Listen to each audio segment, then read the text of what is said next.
I was born in Harrisburg, Pennsylvania in 1930, and my mother was a widow uh, shortly after she came to America, and had already had my sister after she came here. She's almost 2 years older than me, Elizabeth, and then my younger brother came along 7 years later. However, I was what they call the middle child. And you know, what's known as the middle child is always, I don't know, kind of a little bit on the bad, naughty side maybe. So I always did those kind of naughty things as I was growing up and giving trouble to my mom. But anyway, my mom suffered a great deal through her life with her heart condition. And it was rough times because in the 1930s and the 1940s was the war and so forth. And we just made out as well as we could. My sister and I tried to work little odd jobs at different places to help out with the expenses. And things were a little hard to come by, you know, and we had back then the green stamps to have so many allotment things to be able to live on, get different things from the government and so forth. And like I said, my brother was just a little baby when our dad died. He was only 6 months old. So it was tough on Mom. I know my mother's name was from a little town called Akrata, Greece. It was near the Patras area and so forth.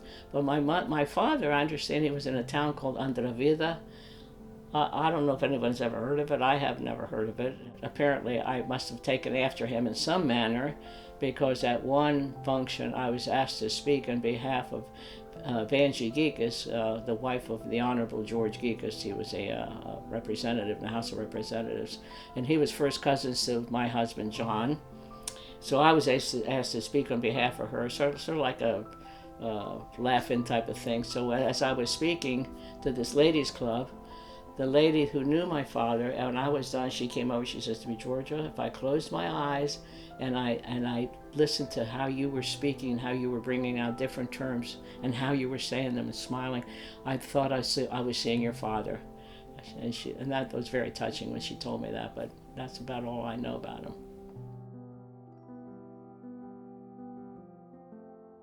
So this is a story that I got. He brought my mother, Theoni. She was Theoni Panagopoulos. And then when she married him there, she was Theoni Papanagopoulos. And he brought her here with the intention of, she thought, for her honeymoon. And actually, in the meantime, you know, things went by and he did pass away, but she didn't get a chance to go back to Greece. She was an identical twin, so at that time, maybe 45 years later, she had got a chance to go to Greece and meet her twin sister who came from Australia. Her sister lived in Australia and married a doctor there. And so they got together. I understand that then when they spoke, the different terms that they used to each other and the way they said things was almost exactly the same. Like the one was talking and the other sounded like the other one. So that's the story of my mom being here. I will say that my mom was a very, very brave and determined woman, even though she had a really bad heart condition. And I'll tell you, her heart condition was so bad. Now, we were very poor, but we happened to have a little tiny TV set, and she would watch this doctor series on TV. And she saw this operation one time, and it was exactly what was affecting her. She couldn't even lean over this far with her gasping for air because her heart had become so bad and so forth. So she went to the doctor, and he said, "Mrs. Pappas, you have children. I want to have that surgery done, but we don't have anybody here. I want to have that." So they brought this famous doctor from Philadelphia to operate first open heart surgery in Harrisburg.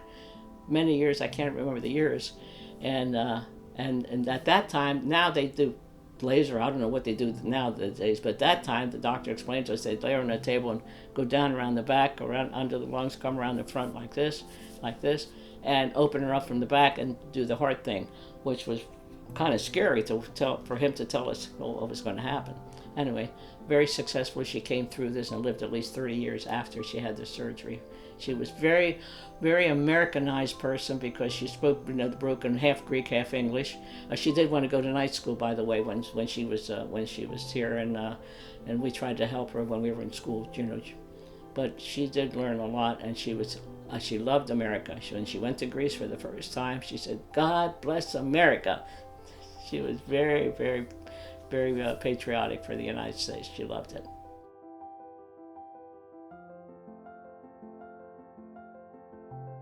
That was really something. Speaking about during the war, yes.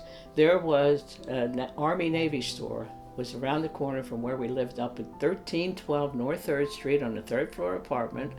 And there was the next block over was Broad Street. And on Broad Street there was this Army Navy store which brought, suits, Army suits, Navy suits, and all types of things that the boys would need in the service when they'd come home once in a while and they wanted something fresh and new. So the little Jewish guy that owned the Army Navy store found out how he found out about my mother's sewing expertise and so forth. And he'd say, "Mrs. Pappas, I want you to come to work for me to do the pants. When the soldiers, Navy soldiers come in, the pants too long, and you have to make them midi cuff. That means with a cuff. Back in those years, they wore cuffs on the trousers.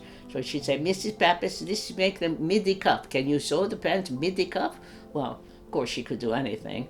And then I used to help her to iron the things that she had repaired that she had made. And I ironed the Army shirts and Navy shirts and so forth that she repaired for that company.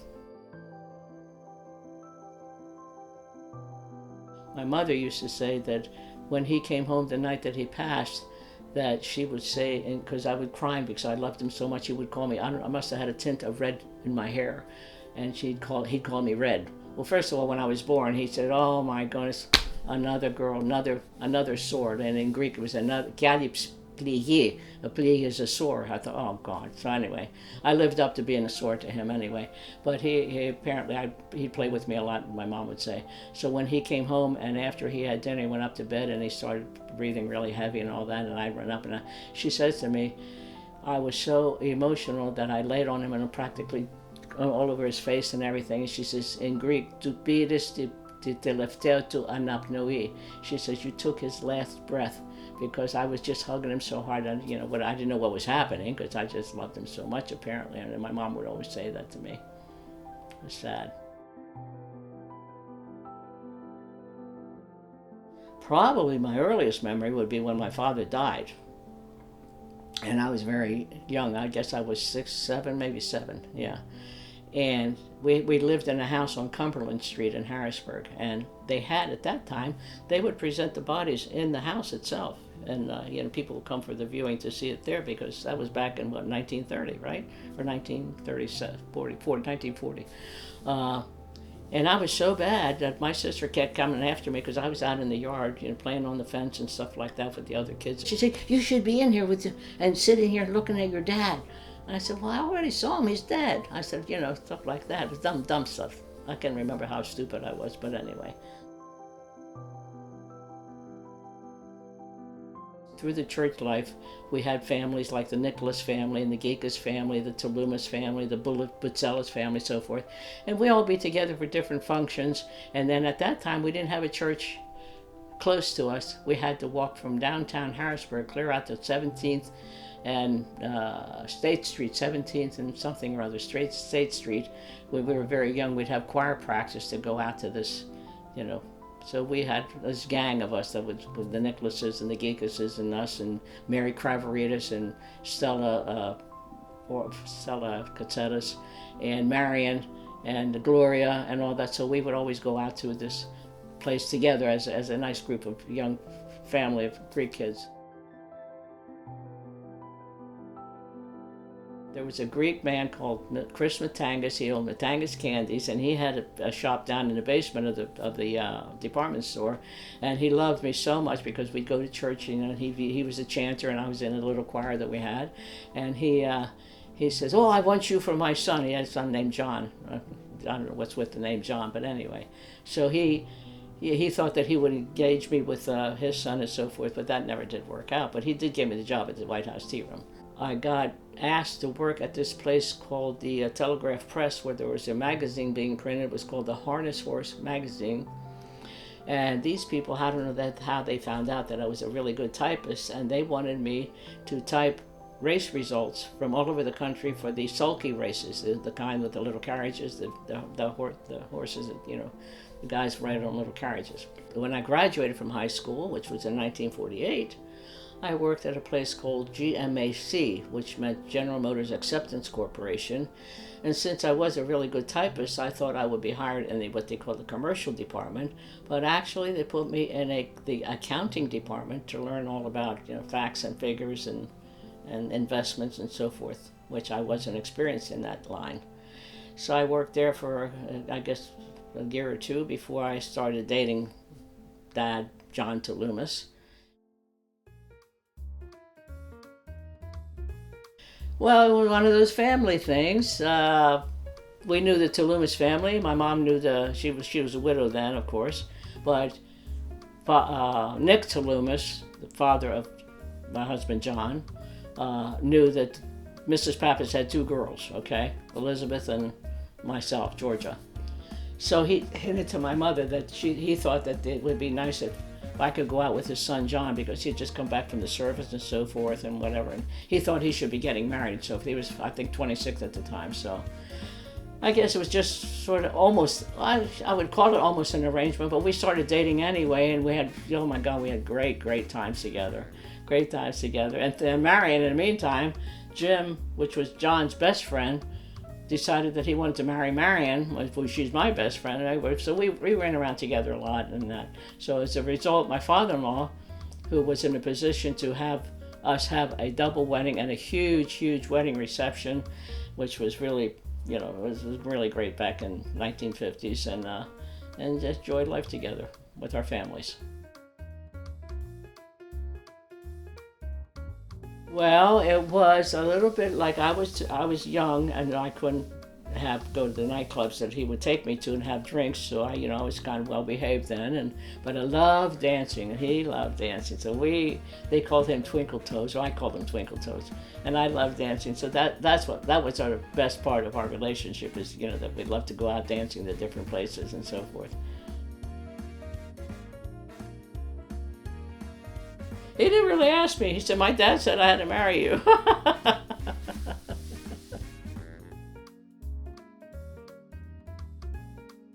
Yeah, the wedding was at the Madrid Ballroom in downtown Harrisburg.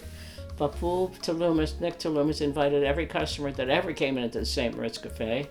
And so there was almost 1,000 people, 800 people maybe, because he had rented out, there were two ballrooms, the big ballroom, Madrid Ballroom, and the small one on the side. And he invited everybody. So, but he did expect John and Jim to change the beer barrel, because he had beer on draft there, and to change the beer barrels because he wanted them to know that he still wanted them to work for him.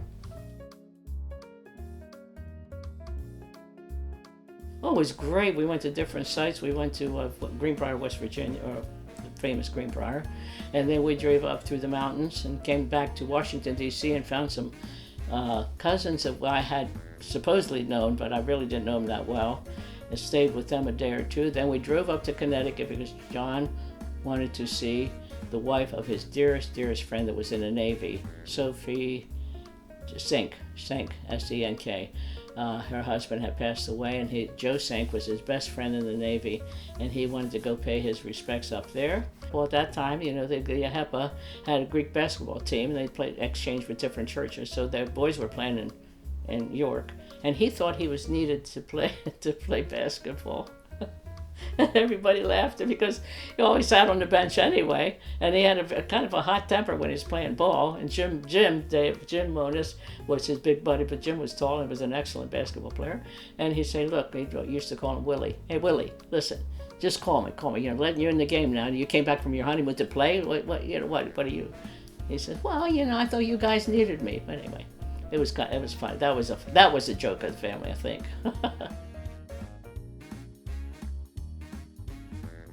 There are too many to even mention.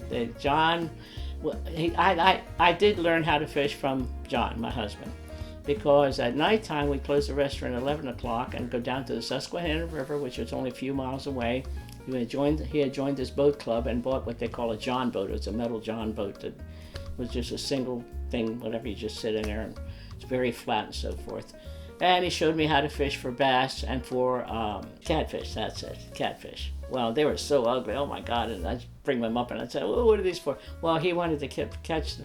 We never kept the bass fish, but we kept the catfish because he would come home, clean them, and serve them at the guys and the people on the bar for free because he wasn't allowed to sell it.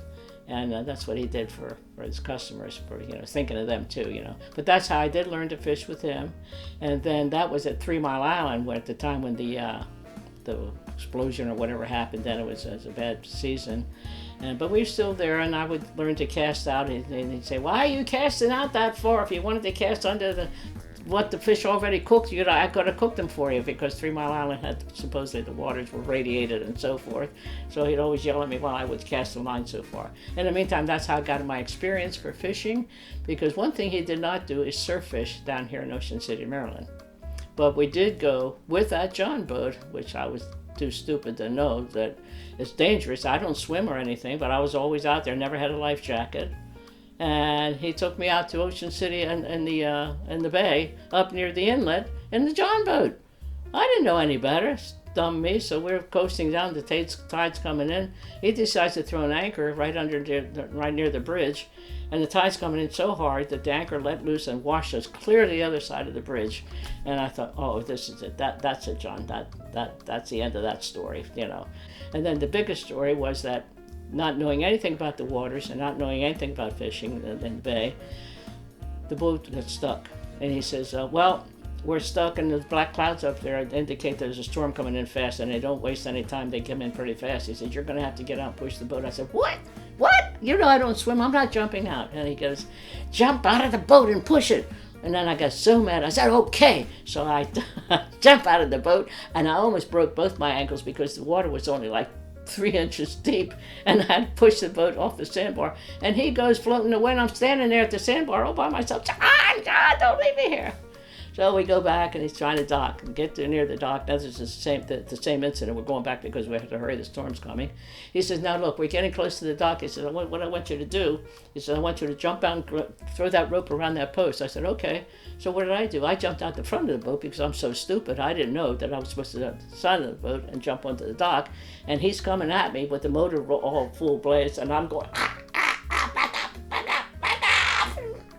He said, how can you be so dumb? I told you to jump out and throw it around the post. Anyway, that's another one of our famous stories. Well, just some of the dumb things we did together on the boat.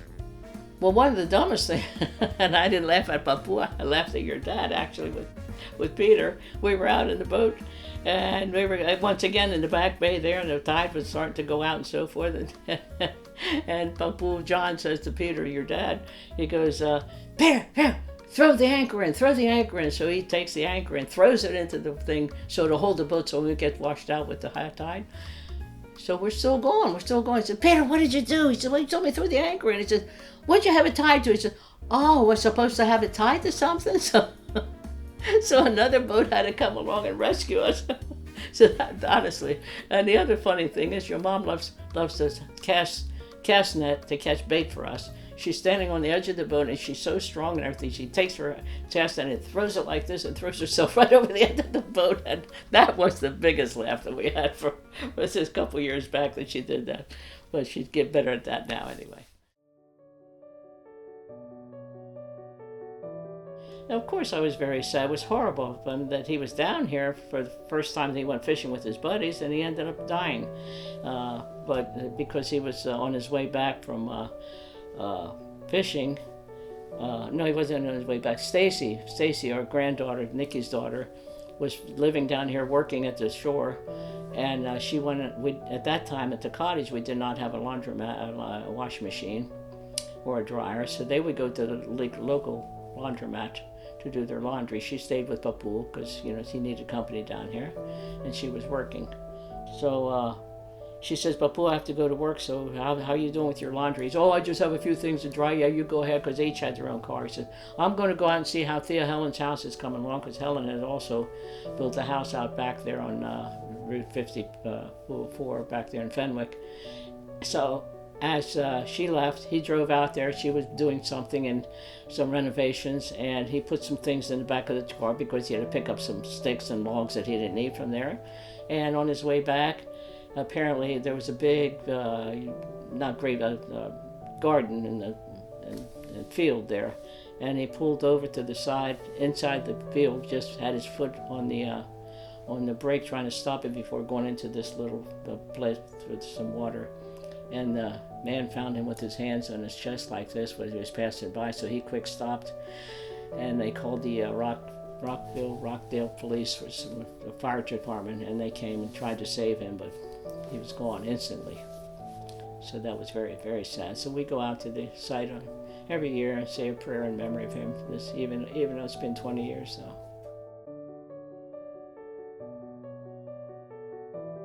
Oh, I guess it was because when we went on our honeymoon, we went to this beautiful, beautiful place, and we were just married and so forth, and we danced in that ballroom at that place, and it was just, I just thought I was the queen of whatever, because it was very, very special, very.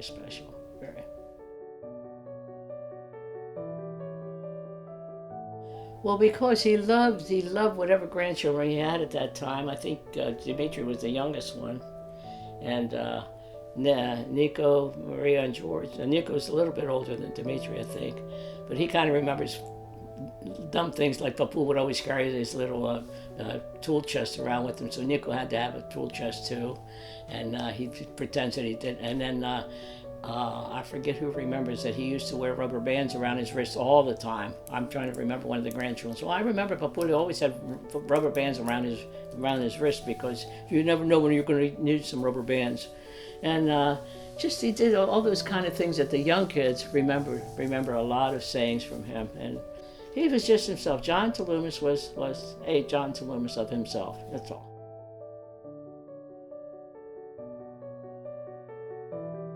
You have to keep the faith. You have to make sure that the kids know that there is a God and there is a faith that keeps the love together with them and their children to be, and so forth. And it has sustained me throughout all these years. I don't know, I can't explain it how, but that's all I can say. Well, Orthodoxy is a very beautiful form of life to live through the church and all the traditions and all the saints and the church services and so forth, which I have tried not to miss, even working like we did we bought the new restaurant and had to drive at least 45 to 50 minutes across the river to get to church.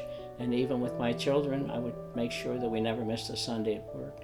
And it just means a lot to me, because it has kept us together, and a lot of faith in God and trust that He has given me, and all the blessings that I could ever ask for.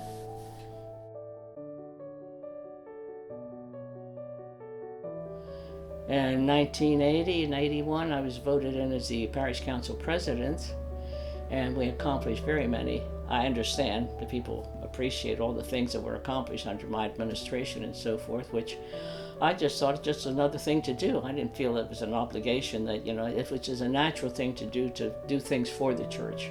And during the year of the consecration of the church is when they decided to put me as a woman to serve as parish council president. Now, back, and I told you, in those days, the old-fashioned Greek things were, the men are in charge and the women, just work behind them and so forth. I thought, well, gee, that was such an honor to do that. And I worked together with many of the parish council members, and especially Father George Laskalakis, who was a very, very important part of my life, and who we worked together and did so many things.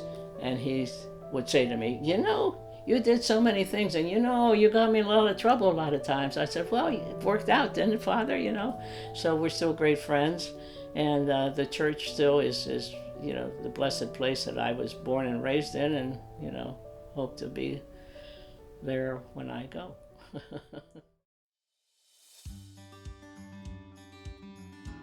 Nikki, when she was born in 1952, we lived above the St. Moritz. There was an apartment, Papu Nick Talumis's restaurant. There was an apartment upstairs, and we lived there for at least 2 years, maybe 3 years. And then he decided that we should move out to his house that he owned out there on Sweetara Street. And then, in the meantime, when John, my husband John, was working at the St. Moritz, and we lived out in Sweetara Street, there was a guy would come into the bar and talk to John and say, "Look, John, I think you're not happy here working for your dad, but I have some money and I want to invest in a place. So, and I know that you're a good cook, and I would need a cook, a chef or a cook, to run my place, whatever." So his name was Nelson Korb, and John ended up negotiating a deal with him so he could leave from his dad's place of work and go down to a place called the Indian Echo Hotel, and that was in Hummelstown, PA, right outside of Hershey, Pennsylvania. Beautiful place. I loved the place, really. It was really big. They used to cater to a lot of state employees, and it was situated in a large plot of ground, and it was a huge dining room downstairs, and a nice sized bar. But there was a nice outside area where there was like a huge pond and beautiful trees around it and so forth. They'd have a lot of picnics and so forth outdoors. They would cater, the people that had it before were the Italian family, and they used to cater to a lot of the state parties and a lot of fancy dinners and so forth. Upstairs from the Indian Echo Hotel was there were 4 small apartments, and there were 10 rooms that were being rented to different clients. The guys would pass through town and rent a room for a night or so. So I became the housemaid for the upstairs, cleaning the upstairs, the rooms and so forth, and taking care of, we had the apartments rented, so the people who rented, we lived in the one apartment and rented the other 3. And we stayed there for about maybe 2.5 years. Nikki, in the meantime, was starting to go to the Hershey kindergarten school, and she was getting old enough. She was about maybe 5 or something like that. And anyway, so it seems that John worked like a dog in the kitchen, like, doing all this work and so forth. Nelson ran around greeting all the customers with his white jacket and very finely dressed, greeting customers and so forth. Didn't really do physically hardly a lot of work, because I guess he felt, because he put some of the money into it, that we had put some money in there, but not as much as he had. But anyway, it ended up after those 2.5 years that he left. He just left town one day, and that was it. Left us stuck with all the bills, with everything. The sheriff came. We moved back to Sweetara Street. The sheriff came and knocked at the door, asking us what we knew about this guy and where he is and how he left, left town and left us stuck with all these bills. So it took a long time to negotiate everything and straighten all that business out. Meantime, we were back at Sweetara Street, and I became pregnant with John 7 years later. And anyway, that story about the Indian Echo is where I did love it, though, very much. It was a beautiful, beautiful place.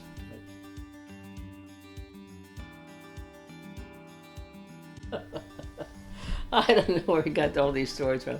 All right, I was, now in the meantime, we've gone down to, moved from Sweetara Street down to Elizabethtown, purchased a new restaurant, the Hillcrest Supper Club, at which Evangie was born. And she was supposed to be born December 31st, 1950, it says 1964. She was born in 1964. And anyway, she was supposed to be born December 31st. Wow, New Year's baby, so forth. That'd be great, take care of all your taxes and everything, tax up, write off another kid, So in those days, you never asked what you were going to have. We never did, anyway. Never did ask you're having a boy or girl or what. So anyway, and Helen would come down, bring my mom down on the weekend. So twice, she and her husband drove. My mom lived in Harrisburg, downtown Harrisburg, above the Little Ritz Cafe, which is the best friends, Nicholas boys. John and Nick Nicholas owned the Little Ritz Cafe, and they were our dearest friends that I used to run around with anyway. And Stadios would come by and pick up Helen and say, "Well, come on, we'll just take George up." I felt I was, in labor, and I wasn't. It was false alarm.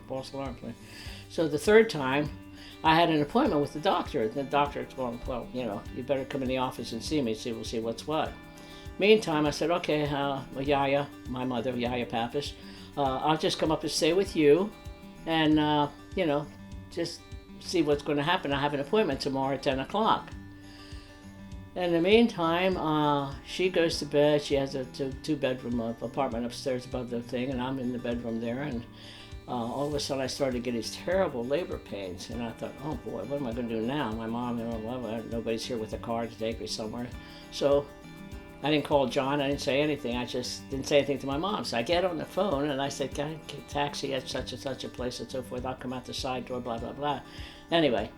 So I get my little suitcase there, whatever, ready to go out the door. And my mother said, put the bus. I said, where are you going to go? I said, well, Mom, listen, I'm fine. I said, I'm just going to get checked at the hospital, and I'll call you from there, okay? I have to get dressed. I said, no, you won't be in time. I got to go.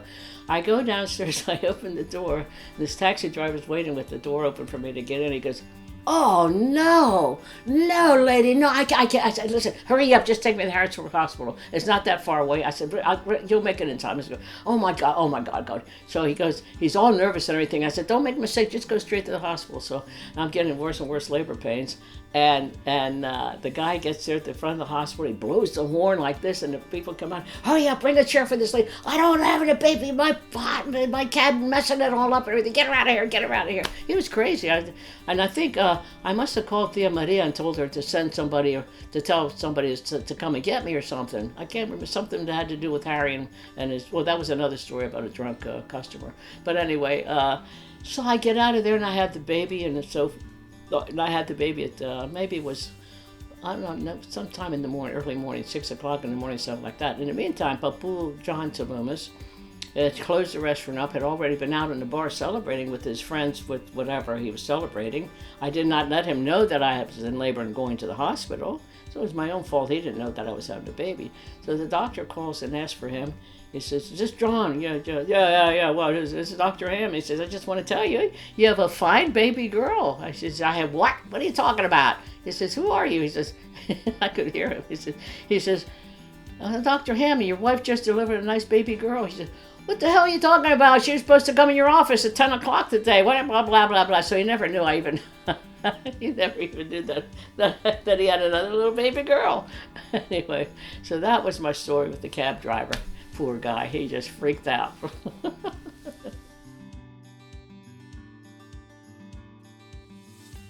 Well, at the time, like I said, after we lost all that money at the Indian Echo Hotel, and Dad, Papu John Talumas, had to go back to crawling on his knees practically to go back and ask his dad for a job at the St. Moritz after messing up with this deal. And Papu Talumas was not very happy about the whole thing. And he said, well, then you still have to have your own place. So he gave us $10,000 to put down and help to putting down on a payment at the Hillcrest in Elizabethtown. And George Gekas, who was a lawyer at the time, who was also a representative of Congress at the time, first cousin, he helped another real estate fella, Mr. Gable, find this place in Elizabethtown for us. At the time that we were settling, we took the $10,000 that Papu Nick Talumas gave us, and of course, who knows where he had it buried? We know he had it buried underneath the hog pen or the chicken pen out in the farm, because that's where he apparently kept a lot of his cash. Because when we took the $10,000 in cash and gave it to George Gekas in his office, he screamed at us and practically threw us out because the money smelled so bad and so horrible that he had to get an exterminator the next day and to refresh the whole place because it smelled so bad from the money that was hidden underneath wherever Papu always kept his money from the restaurant proceeds. That was ridiculous, really. But it's the truth. It's the honest truth.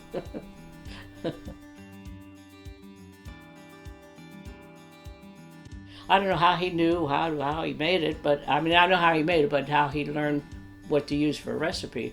And he would have young guys that would go looking in ponds to find these little snapper turtles.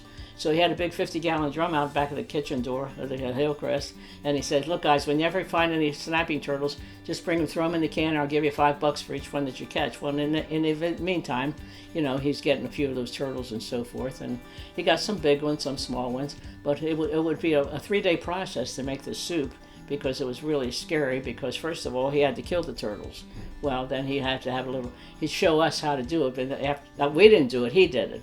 He would have a little iron bar, and he'd put it in back the snapping turtle's mouth, and the head would come out, and they'd snap on the bar, and while they had their head and their neck stretched out, he'd clip them with an axe like that and cut their neck off.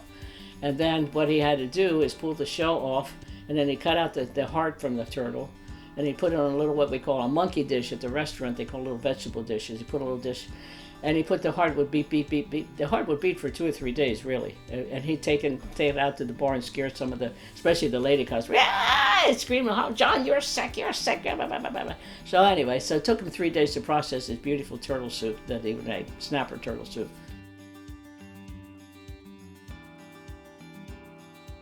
Oh, that's a really famous thing. Well, when we owned the restaurant, of course, there's this farmer's market in Lancaster County that they sell fresh produce, they sell all kinds of different various things. And the auction house that I would go to, they would have mostly fresh produce, stale produce, I should say, and various odds and ends of cases of different things that were not used by people and put up for sale. And for some reason or other, when I signed up to buy every Tuesday night, it would be Roots Farmers Market for the Hillcrest, and they gave me my number, 007.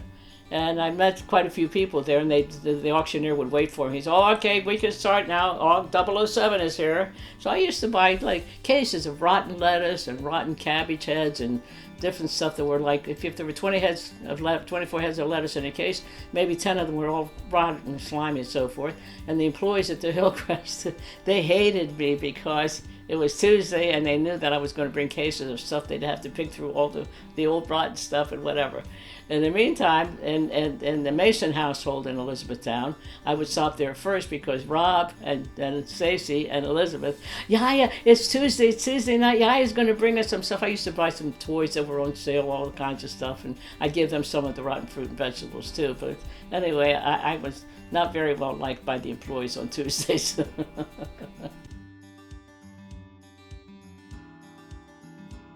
Well, each one of them met their fate by accident or we never did do any on purpose, but whenever anyone had something wrong with it, it went to Uncle Sam's farm.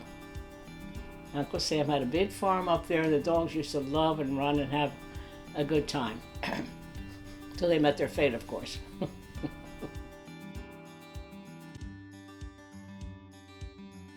Oh, well, that was stupid, of course. That's another one of the stupid things I did. The waitresses were ordering all these different orders, and the one said something about the corn on the cob, this and that.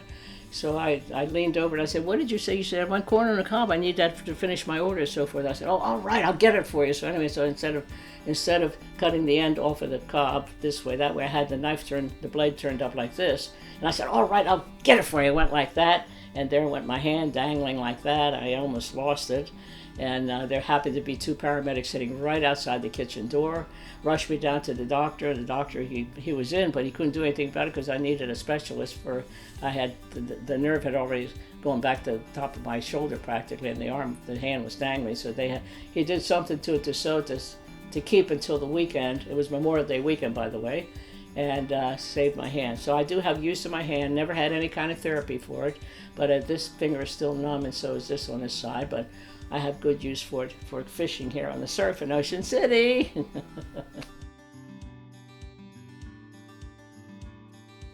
Oh, you mean, we refer to it as Meals on Wheels because every so often, Yiayia and Papuli Talumas, they have retired from the restaurant business, okay?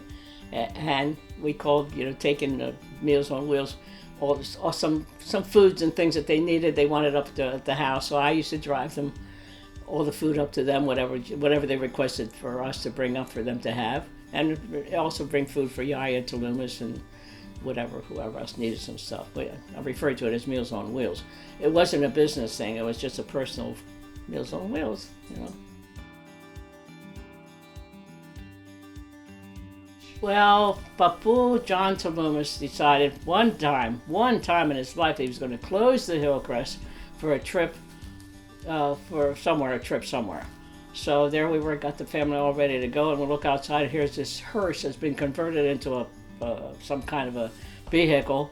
So we were all going to go on this trip together. And he didn't have any reservations made. He was going to go park in any place or in some public ground that you need reservations for. Well, they were all full. It was July 4th weekend. What did we expect? So what we ended up doing is ending up being in New Jersey, Cherry Hill, New Jersey, and then we pull up with that ugly-looking hearse, all of us, and Thea lives in Uncle Arthur's driveway. Well, they freaked out. They were home, of course, because they didn't go anywhere unless I took them somewhere. So I didn't take them along with the hearse trip. We just went to visit them. And they said, "Get that thing out of our driveway. We don't want that piece of junk in our driveway." And I said, "Well, look, the kids have to sleep in it because you obviously don't have any room in your house for all of us, so that they can sleep in that overnight." So that's what happened to that trip. It was like a total failure.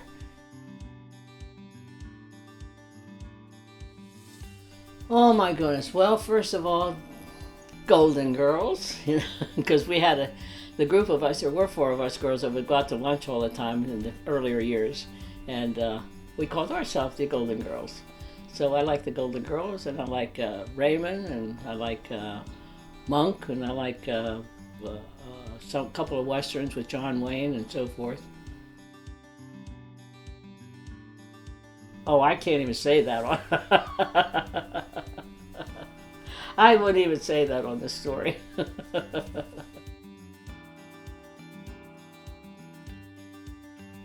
That I say dumb things all the time.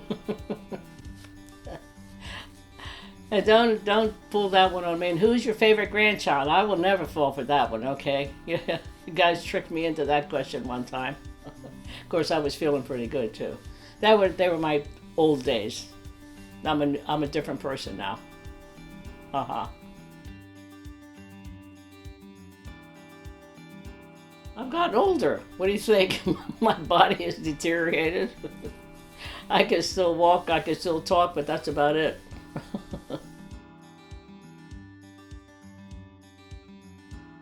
Well, my friend Helen, as I said, she was my very, very close friend.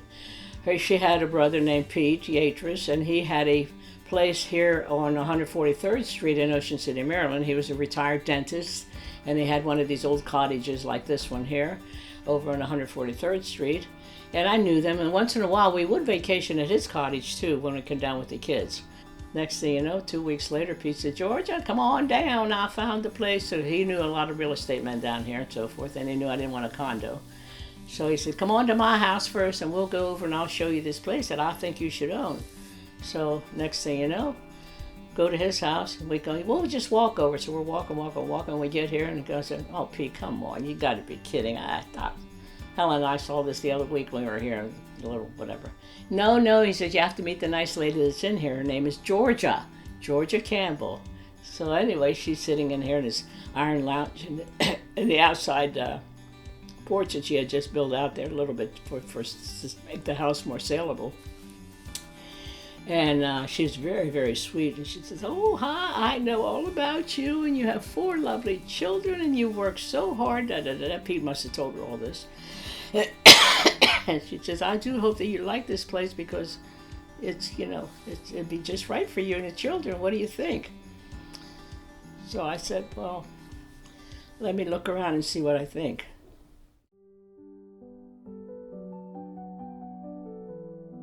Well, I hope the love, companionship, and togetherness will continue. And of course, I do wish that the fishing part of it will also be there for all the children, young, old, I don't care.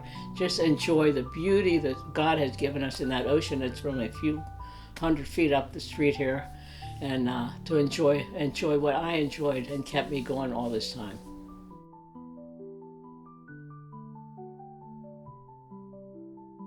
Oh, just always remember that I tried to be there for you if you needed me, or if we wanted me to do something. I was always when I was willing and able to do a lot of things, I would be more than glad to help out or to help each individual family or do anything for them that I was able to do.